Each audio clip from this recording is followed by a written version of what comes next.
currículum, que no sé de dónde lo tomaron, ya está muy superado. Ya no soy muchas de las cosas que dice ahí que todavía soy. Pero lo que sí soy profesor.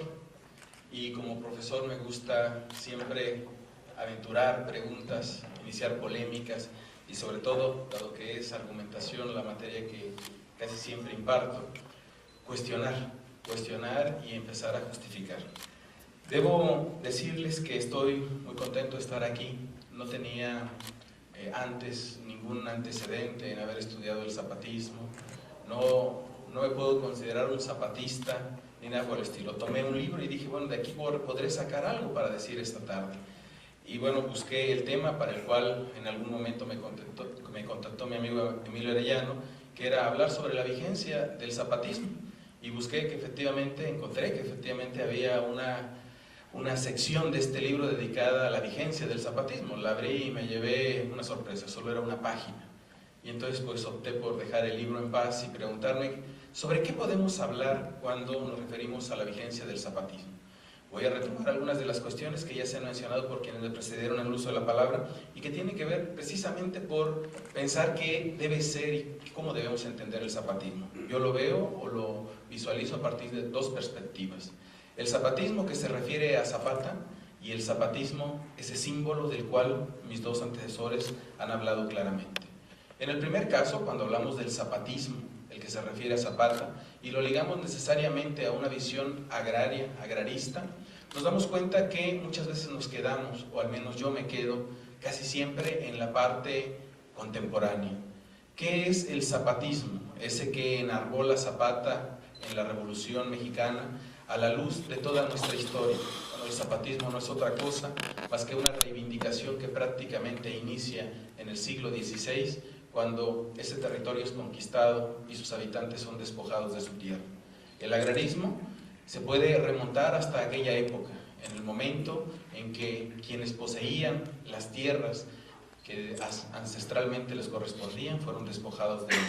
Y el siglo XIX, que inicia precisamente con reivindicaciones agrarias, nos muestra también cómo esta petición no logró hacerse realidad. Si nosotros revisamos qué fue lo que pasó, y hablamos de los hombres primero que nada, cuando nosotros nos damos cuenta qué pasó en el siglo XIX y nos enfrentamos a la figura de los hombres, de esos próceres, de esas personas que están en nuestra historia patria, nos damos cuenta que las reivindicaciones tienen que ver precisamente con las mismas reivindicaciones que se van a repetir un siglo después. Si nosotros leemos los sentimientos de la nación, o si nosotros nos acercamos a los primeros proyectos de constitución y a las discusiones que se tienen en las entidades federativas y especialmente en el Congreso Federal para dictar nuestra primera Constitución Federal, nos damos cuenta que hay una preocupación presente, de que no se puede construir una nueva nación si no primero se otorgan tierras para que puedan subsistir quienes no podían ser ciudadanos en ese momento. Y lo curioso es que cuando nosotros revisamos esa construcción, ese discurso, nos damos también cuenta de que curiosamente hay partes de la historia que no conocemos. Hablamos mucho de liberalismo y lo relacionamos con reivindicaciones que tienen que ver con demandas sociales. Sin embargo, ¿qué pensaríamos si leyéramos nuevamente a un liberal como José María Luis Mora proponiendo que todos los indígenas fueran recluidos literalmente en Yucatán a efecto de que el país pudiera avanzar? Nos rompemos muchos esquemas cuando nos adentramos en la revisión histórica, cuando empezamos a leer no solamente los documentos normativos, sino especialmente toda esa folletería que en el siglo XIX es riquísima, amplísima y en muchas ocasiones, especialmente por los abogados, desconocida. Cuando hablamos de este zapatismo agrario, tenemos que preguntarnos entonces en qué momento inicia lo que después va a reivindicar Zapata. Porque Zapata no es sino uno más en una sucesión de reivindicaciones sociales y que vale la pena retomar para entender.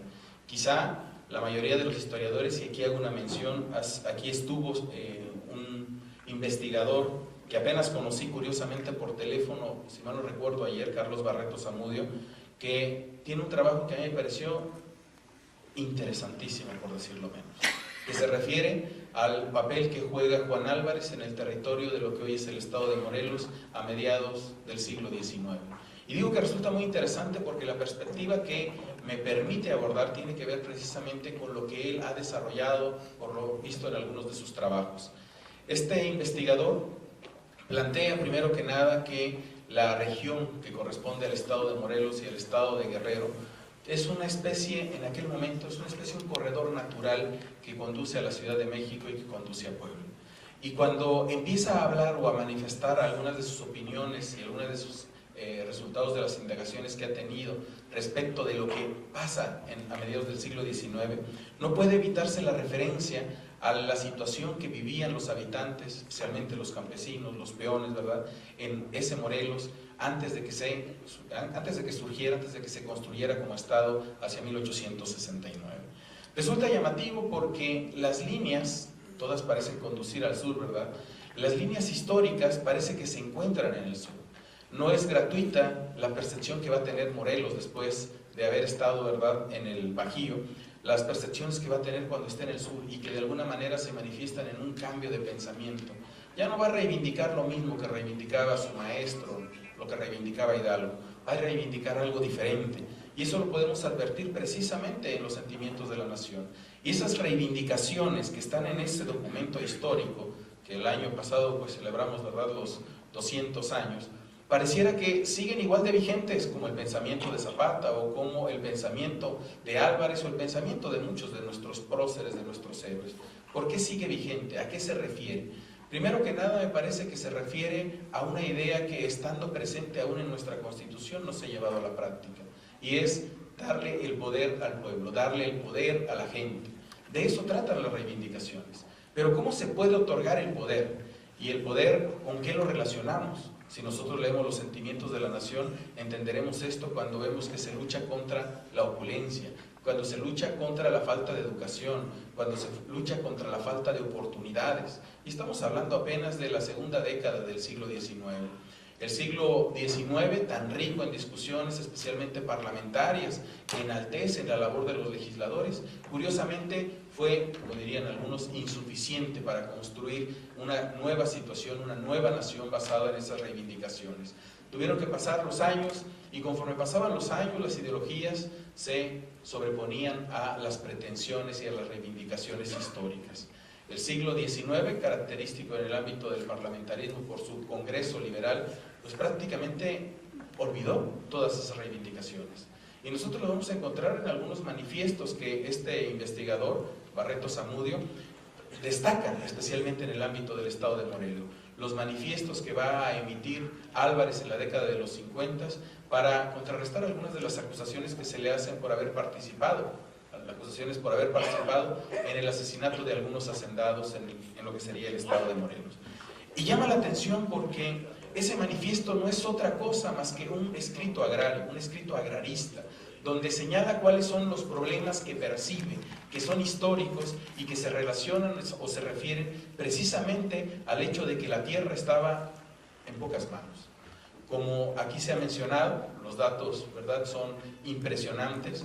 La posesión de la tierra se fue reduciendo, ¿verdad?, a pocas manos, y hacia inicios del siglo XX, pues esto era prácticamente el país de unos cuantos.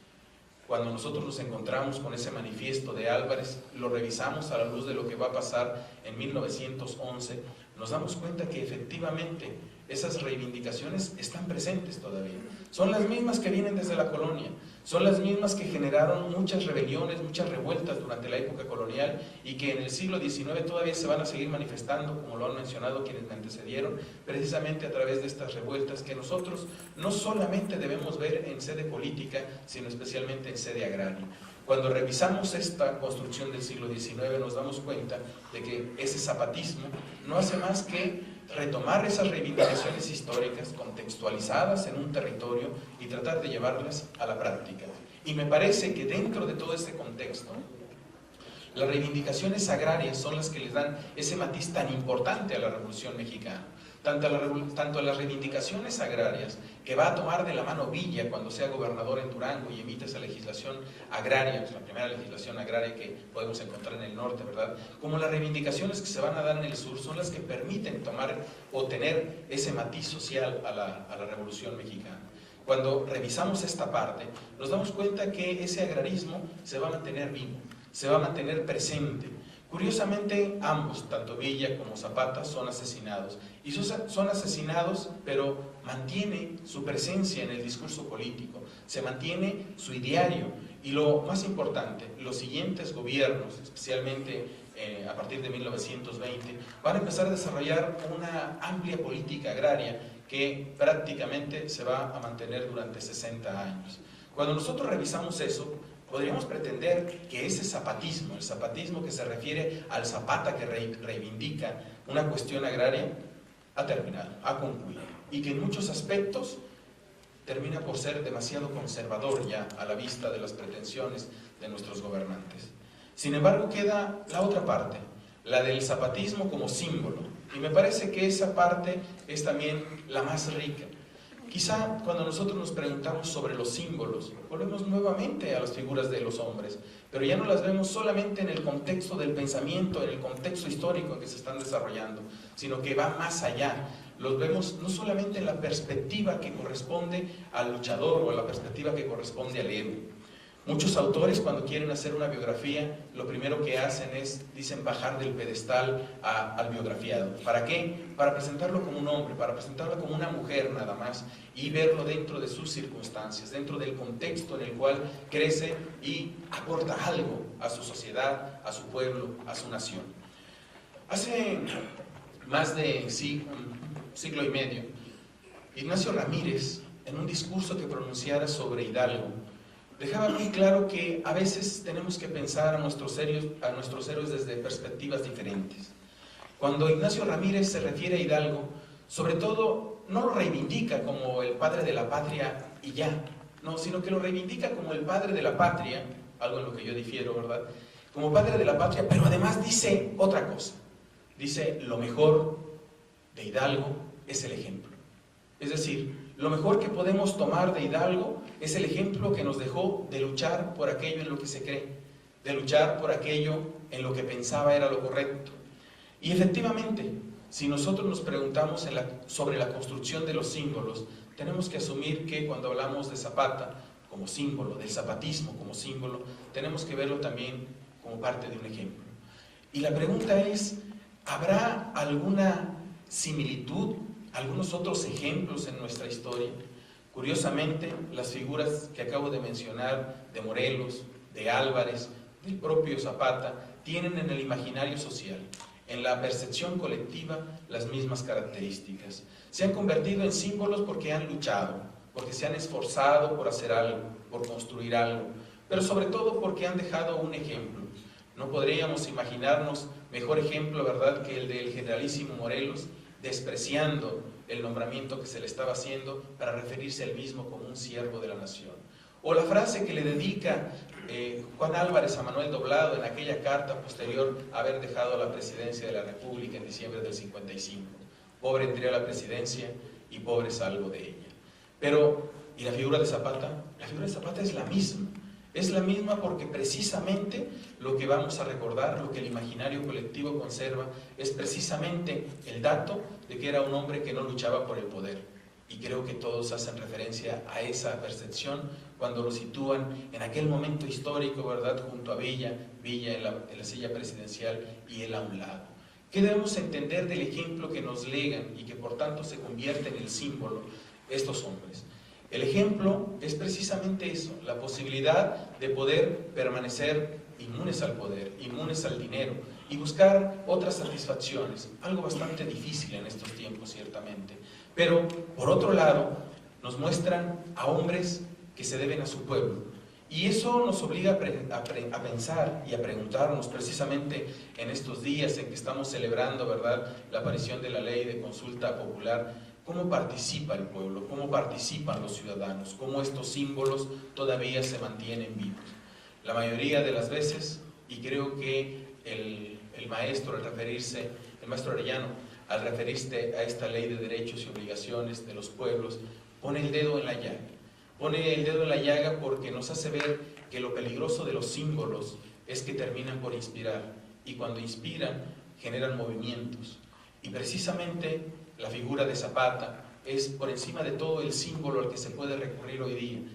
Quizá recordaremos, y tenemos algo muy presente, que en 1994 la aparición del Ejército Zapatista de Liberación Nacional estaba aludiendo a una reivindicación histórica y estaba utilizando un concepto, un símbolo, precisamente para identificar cuáles eran sus pretensiones, pero especialmente cómo era que lo pretendían hacer. Hoy día nos damos cuenta que los símbolos se han vuelto necesarios. No los reivindicamos, no están saliendo a la palestra, pero están presentes, porque muchas veces este ejemplo se reproduce sin necesidad de decir estoy haciendo lo que él nos enseñó. Estamos construyendo algo a partir de lo que ellos nos dejaron. Y me parece que temas como el de las autodefensas o el de la policía comunitaria, en línea estricta con lo que mencionaba el maestro Arellano de la ley de derechos y obligaciones de los pueblos, nos muestran las posibilidades de que los ciudadanos, precisamente utilizando ese ejemplo, aprendan a hacer algo que en la Revolución Mexicana el zapatismo dejó muy claro: la autogestión, la posibilidad de organización, de no dependencia de las instituciones tradicionales. Y esto representa, para los abogados, guardianes del sistema, al final del día, representa un enorme riesgo. ¿Cómo que los ciudadanos se van a organizar solos? ¿Cómo que los ciudadanos se van a dotar de los servicios públicos por los que pagan impuestos y nos pagan a todos los servidores públicos? Es un enorme riesgo, pero creo que es el momento en que este símbolo también se convierte en algo que es concreto, que es materializado. Quizá cuando nosotros leamos las memorias, si es que hay memorias de este evento, nos vamos a dar cuenta que efectivamente los datos, que no mienten y que son históricos, no pueden ir en contra de lo que se está viendo en la sociedad, de la necesidad que tiene la sociedad mexicana de organizarse. Y como lo digo en este documento, que ya no les leí porque me parece que los iba a aburrir, que hace necesario repensar lo que está pasando a la luz de estos símbolos, a la luz de estos ejemplos. Y me parece que en este 95 aniversario de la muerte de Emiliano Zapata es un buen momento para repensar más que nada el símbolo. No la ideología, porque en esto de los ismos a veces nos perdemos, ¿verdad? Pero sí pensar el símbolo, el ejemplo que queda y el ejemplo que nos obliga a generar. Porque al final del día, como lo dijo Morelos, como lo dijo Álvarez, como lo dijeron muchos pensadores mexicanos y que repitió Zapata, la educación es algo necesario. La educación es sumamente necesaria para que el pueblo pueda organizarse, para que pueda construir una nación donde se alcance aquel ideal que nos venía desde el siglo XVIII y que es un ideal sumamente romántico, alcanzar la felicidad de los pueblos. Pero precisamente el ideario que estaba presente en la Revolución Mexicana, que sigue siendo el ideario de gran parte de la población mexicana, era precisamente para alcanzar la felicidad de los pueblos. Algo que nos hace falta concluir y algo para lo cual nos obligaría a repensar o a pensar. Hace algunos años, platicando con un amigo, me decía que en algún momento, platicando sobre los marxistas, dirían: si Marx volviera a vivir, seguramente no sería marxista. La gran pregunta, y dado que el ejemplo está dado, y dado que el ideario está presente, es: si Zapata volviera a vivir, ¿sería zapatista? ¿Estaría de nuestro lado o nos exigiría algo más? Yo les dejo esta reflexión y quiero de verdad agradecer la oportunidad de haber estado aquí con ustedes. Me parece, insisto, que lo mejor de todo esto es reflexionar. La posibilidad de preguntarnos sobre lo que está pasando en el escenario. Y yo, que me asumo guerrerense, que vengo de Guerrero, que veo el fenómeno de las policías comunitarias y que soy abogado, creo que nos está dando mucho en qué pensar. Y los movimientos de autodefensa también nos están dando mucho en qué pensar, porque no los podemos ver solo desde la perspectiva institucional, sino los tenemos que ver precisamente desde la posibilidad de autogestión que tienen los pueblos, las comunidades en nuestro país para solventar los problemas que todos y todas tenemos. Muchísimas gracias. Las reivindicaciones que se van a repetir un siglo después. Si nosotros leemos los sentimientos de la nación, o si nosotros nos acercamos a las primeras a los primeros proyectos de constitución y a las discusiones que se tienen en las entidades federativas y especialmente en el Congreso Federal para dictar nuestra primera Constitución Federal, nos damos cuenta que hay una preocupación presente, de que no se puede construir una nueva nación si no primero se otorgan tierras para que puedan subsistir quienes no podían ser ciudadanos en ese momento. Y lo curioso es que cuando nosotros revisamos esa construcción, ese discurso, nos damos también cuenta de que curiosamente hay partes de la historia que no. Y bueno, busqué el tema para el cual en algún momento me contactó mi amigo Emilio Arellano, que era hablar sobre la vigencia del zapatismo. Y busqué que efectivamente, encontré que efectivamente había una sección de este libro dedicada a la vigencia del zapatismo. La abrí y me llevé una sorpresa, solo era una página. Y entonces pues opté por dejar el libro en paz y preguntarme sobre qué podemos hablar cuando nos referimos a la vigencia del zapatismo. Voy a retomar algunas de las cuestiones que ya se han mencionado por quienes me precedieron en el uso de la palabra y que tienen que ver precisamente por pensar qué debe ser y cómo debemos entender el zapatismo. Yo lo veo o lo visualizo a partir de dos perspectivas. El zapatismo que se refiere a Zapata y el zapatismo, ese símbolo del cual mis dos antecesores han hablado claramente. En el primer caso, cuando hablamos del zapatismo, el que se refiere a Zapata, y lo ligamos necesariamente a una visión agraria, agrarista, nos damos cuenta que muchas veces nos quedamos, o al menos yo me quedo, casi siempre en la parte contemporánea. ¿Qué es el zapatismo? Ese que enarbola Zapata en la Revolución Mexicana a la luz de toda nuestra historia. Bueno, el zapatismo no es otra cosa más que una reivindicación que prácticamente inicia en el siglo XVI, cuando ese territorio es conquistado y sus habitantes son despojados de su tierra. Este currículum, que no sé de dónde lo tomaron, ya está muy superado, ya no soy muchas de las cosas que dice que todavía soy, pero lo que sí soy profesor, y como profesor me gusta siempre aventurar preguntas, iniciar polémicas, y sobre todo, dado que es argumentación la materia que casi siempre imparto, cuestionar y empezar a justificar. Debo decirles que estoy muy contento de estar aquí. No tenía antes ningún antecedente en haber estudiado el zapatismo. No me puedo considerar un zapatista ni nada por el estilo. Tomé un libro y dije, bueno, de aquí podré sacar algo para decir esta tarde.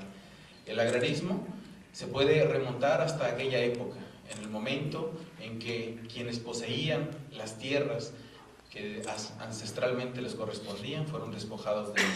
Y el siglo XIX, que inicia precisamente con reivindicaciones agrarias, nos muestra también cómo esta petición no logró hacerse realidad. Si nosotros revisamos qué fue lo que pasó, y hablamos de los hombres primero que nada, cuando nosotros nos damos cuenta qué pasó en el siglo XIX y nos enfrentamos a la figura de los hombres, de esos próceres, de esas personas que están en nuestra historia patria, nos damos cuenta que las reivindicaciones tienen que ver precisamente con las mismas